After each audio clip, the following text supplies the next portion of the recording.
नमस्कार। आकाशवाणी से दोपहर समाचार के साथ मैं प्रियंका अरोड़ा।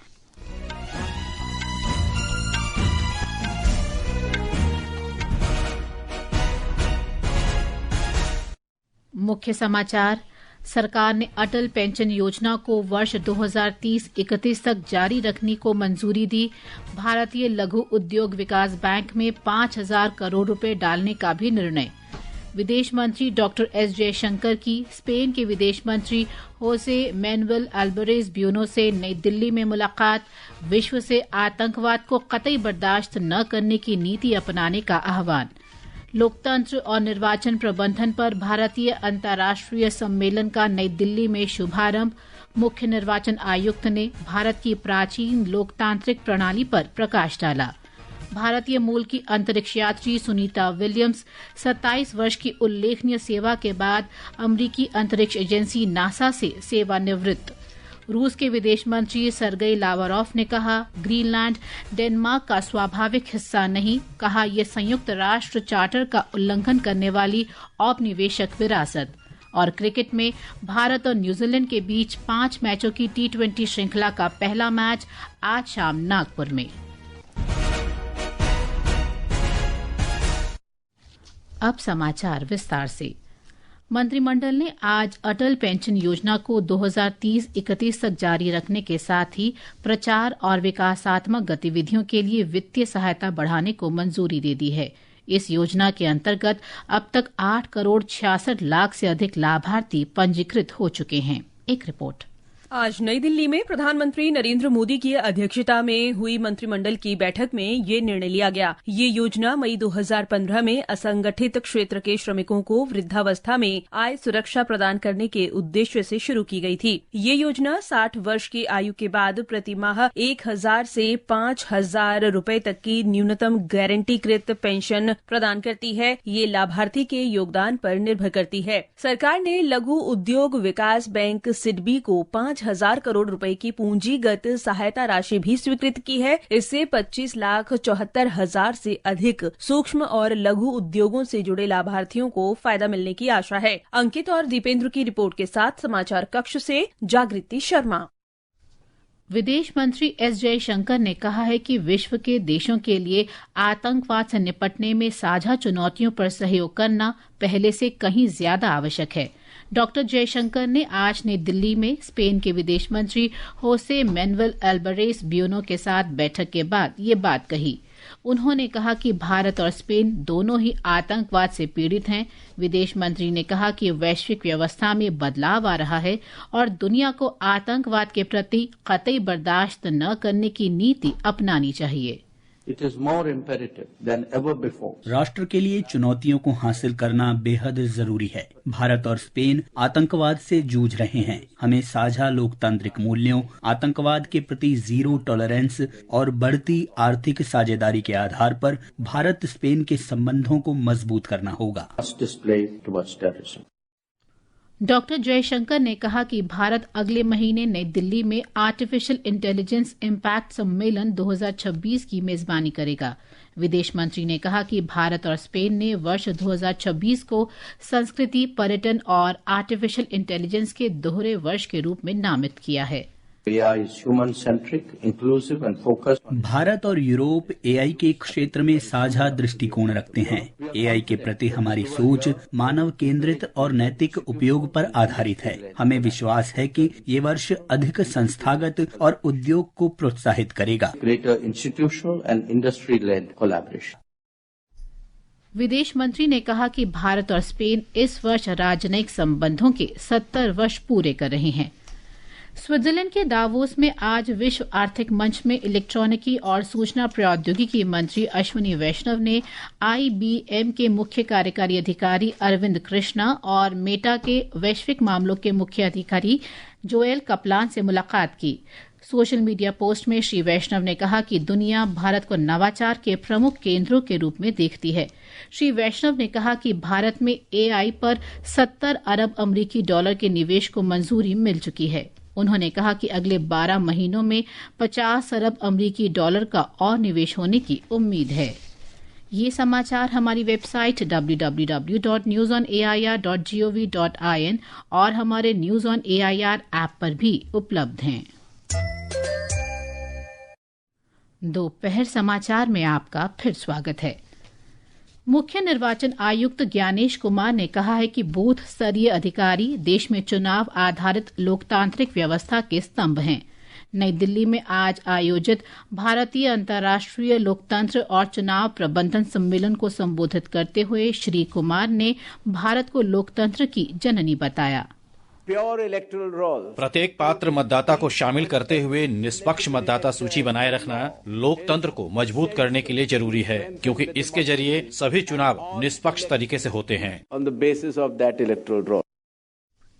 श्री कुमार ने कहा कि पिछले कुछ दशकों में चुनाव प्रबंधन इकाइयों के संचालन में महत्वपूर्ण विकास हुआ है। 3 दिन का ये सम्मेलन लोकतंत्र और चुनाव प्रबंधन की दिशा में भारत द्वारा आयोजित सबसे बड़ा वैश्विक सम्मेलन है। विश्व के 70 से अधिक देशों के लगभग 100 प्रतिनिधि इसमें भाग ले रहे हैं। भारतीय जनता पार्टी के राष्ट्रीय अध्यक्ष नितिन नबीन आज नई दिल्ली के पार्टी मुख्यालय में अपनी पहली राष्ट्रीय पदाधिकारियों की बैठक की अध्यक्षता कर रहे हैं। इसका उद्देश्य संगठन को मजबूत करना और भविष्य की रणनीति तैयार करना है। श्री नितिन नबीन कल पार्टी के राष्ट्रीय अध्यक्ष चुने गए थे। उपराष्ट्रपति सीपी राधाकृष्णन ने एक ऐसे शासन मॉडल पर जोर दिया है जो देश की सभ्यतागत जड़ों का सम्मान करे, उसकी विरासत और संस्कृति को महत्व दे तथा विकास प्रदान करे। उपराष्ट्रपति आज कर्नाटक के तुमकुरु में श्री सिद्धगंगा मठ में श्री शिव कुमार महास्वामी की 7वीं पुण्यतिथि के अवसर पर बोल रहे थे। उपराष्ट्रपति ने कहा कि प्रधानमंत्री नरेंद्र मोदी ने विकास और विरासत में सामंजस्य स्थापित किया है। Importantly, the revival of Hindu consciousness under Shriman Narendra Modi ji's leadership is about the dignity of knowing who we are, where we come from, and what the values guide us to march forward. Sikkim के छात्रों के एक समूह ने आज नई दिल्ली में राष्ट्रपति भवन में राष्ट्रपति द्रौपदी मुर्मू से मुलाकात की। राष्ट्रपति ने सोशल मीडिया पोस्ट में बताया कि विद्यार्थियों ने राष्ट्रीय एकता यात्रा के अंतर्गत राष्ट्रपति भवन का दौरा किया। गृह मंत्री अमित शाह ने आज स्वतंत्रता सेनानी रास बिहारी बोस की पुण्यतिथि पर उन्हें श्रद्धांजलि अर्पित की। सोशल मीडिया पोस्ट में श्री शाह ने कहा कि गदर क्रांति से लेकर आजाद हिंद फौज की स्थापना तक रास बिहारी बोस ने स्वतंत्रता आंदोलन को एक नई दिशा दी। केंद्रीय विद्युत मंत्री मनोहर लाल ने आज विद्युत वितरण कंपनियों डिस्कॉम को विद्युत क्षेत्र की रीढ़ बताया। श्री मनोहर लाल नई दिल्ली में अखिल भारतीय डिस्कॉम एसोसिएशन विद्युत वितरण उद्योग 2026 के पहले वार्षिक सम्मेलन को संबोधित कर रहे थे। उन्होंने कहा कि सरकार ने ऊर्जा भंडारण और स्मार्ट मीटरिंग को प्रोत्साहन देकर विद्युत क्षेत्र में महत्वपूर्ण सुधार किए हैं, जिससे डिस्कॉम की वित्तीय स्थिति मजबूत हुई है। वायुसेना प्रमुख अमरप्रीत सिंह ने सशक्त सैन्य शक्ति और उसके उपयोग के लिए इच्छा शक्ति की आवश्यकता पर बल दिया है। नई दिल्ली में राष्ट्रीय सुरक्षा अनिवार्यता विषय पर 22वीं सुब्रतो मुखर्जी संगोष्ठी में श्री सिंह ने कहा कि सैन्य शक्ति ही राष्ट्रीय शक्ति का अंतिम मापदंड है। इस अवसर पर वायुसेना प्रमुख ने drones redefined the impact of emerging technologies on US warfare नामक पुस्तक का विमोचन भी किया। उत्तर प्रदेश के प्रयागराज में आज 2 सीटों वाला एक छोटा विमान तालाब में गिर गया। तालाब में पानी होने के कारण दुर्घटना के बाद विमान में आग नहीं लगी। दुर्घटना से ठीक पहले दोनों पायलट ने पैराशूट खोलकर तालाब में छलांग लगा दी। स्थानीय निवासियों और केपी कॉलेज के छात्रों ने दोनों पायलट को तालाब से बाहर निकाला। उन्हें अस्पताल में भर्ती कराया गया है, जहां उनकी हालत स्थिर है। राष्ट्रपति द्रौपदी मुर्मू, उपराष्ट्रपति सीपी राधाकृष्णन और प्रधानमंत्री नरेंद्र मोदी ने मेघालय, त्रिपुरा और मणिपुर के राज्य स्थापना दिवस पर राज्यवासियों को हार्दिक बधाई दी है। सोशल मीडिया पोस्ट में राष्ट्रपति ने कहा कि ये राज्य समृद्ध सांस्कृतिक विरासत, जीवंत परंपराओं और असाधारण प्राकृतिक सौंदर्य से परिपूर्ण हैं। उपराष्ट्रपति ने सोशल मीडिया पोस्ट में कहा कि इन राज्यों ने अपनी समृद्ध सांस्कृतिक विरासत, अनूठी परंपराओं, भाषाई विविधता और उद्यमशील लोगों के माध्यम से देश के ताने बाने को मजबूत किया है। प्रधानमंत्री ने सोशल मीडिया संदेश में कहा कि त्रिपुरा की विकास यात्रा परंपरा और आधुनिकता का अद्भुत संगम है। उन्होंने कहा कि मेघालय की जनता ने राष्ट्र के विकास में महत्वपूर्ण योगदान दिया है। पर्यावरण, वन और जलवायु परिवर्तन मंत्रालय ने राष्ट्रीय गीत वंदे मातरम के 150 वर्ष पूरे होने के उपलक्ष्य में आयोजित द्वितीय चरण के अंतर्गत वंदे मातरम का आज सामूहिक गायन कार्यक्रम आयोजित किया। मंत्रालय ने कहा है कि इस आयोजन में सभी प्रतिभागियों ने पीढ़ियों को प्रेरित करने वाले इन शाश्वत छंदों के प्रति श्रद्धा का अनुभव किया। ये समाचार आकाशवाणी से प्रसारित किए जा रहे हैं। ताज़ा समाचार जानने के लिए आप हमारे social media handle X@AIR news Hindi को फॉलो कर सकते हैं। ये आकाशवाणी है। अमरीकी अंतरिक्ष एजेंसी नासा की जानी मानी अंतरिक्ष यात्री भारतीय मूल की सुनीता विलियम्स ने अंतरिक्ष की दुनिया को अलविदा कह दिया है।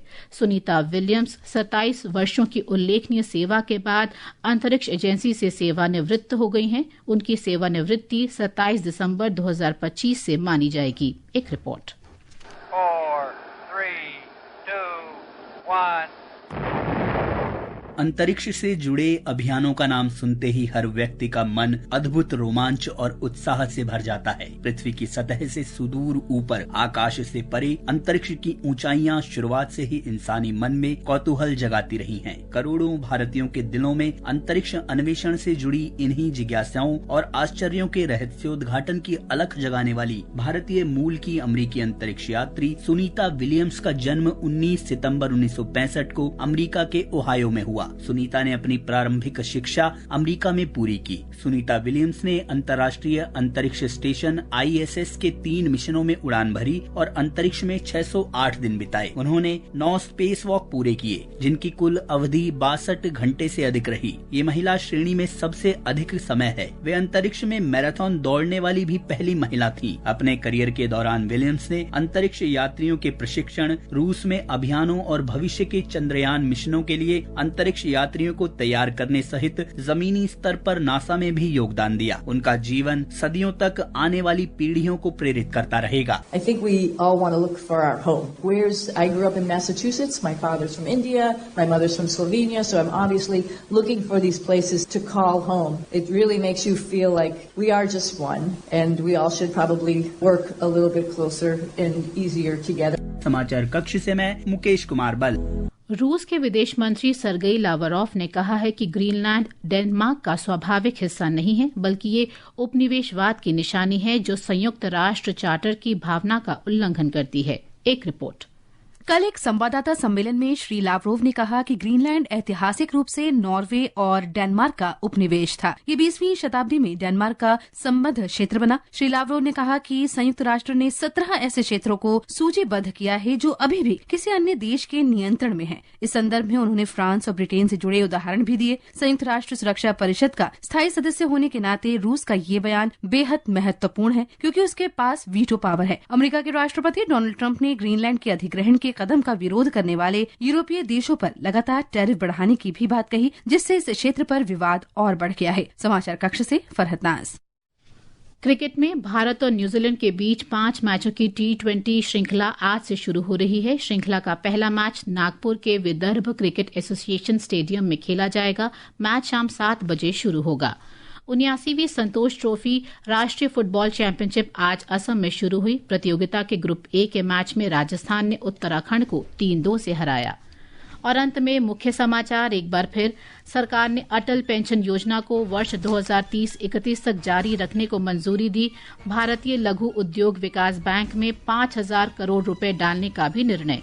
विदेश मंत्री डॉक्टर एस जयशंकर की स्पेन के विदेश मंत्री होसे मैनुएल अल्वारेज ब्यूनो से नई दिल्ली में मुलाकात। विश्व से आतंकवाद को कतई बर्दाश्त न करने की नीति अपनाने का आह्वान। लोकतंत्र और निर्वाचन प्रबंधन पर भारतीय अंतर्राष्ट्रीय सम्मेलन का नई दिल्ली में शुभारंभ। भारतीय मूल की अंतरिक्ष यात्री सुनीता विलियम्स 27 वर्ष की उल्लेखनीय सेवा के बाद नासा से सेवानिवृत्त। इसके साथ ही दोपहर समाचार का ये अंक समाप्त हुआ। नमस्कार।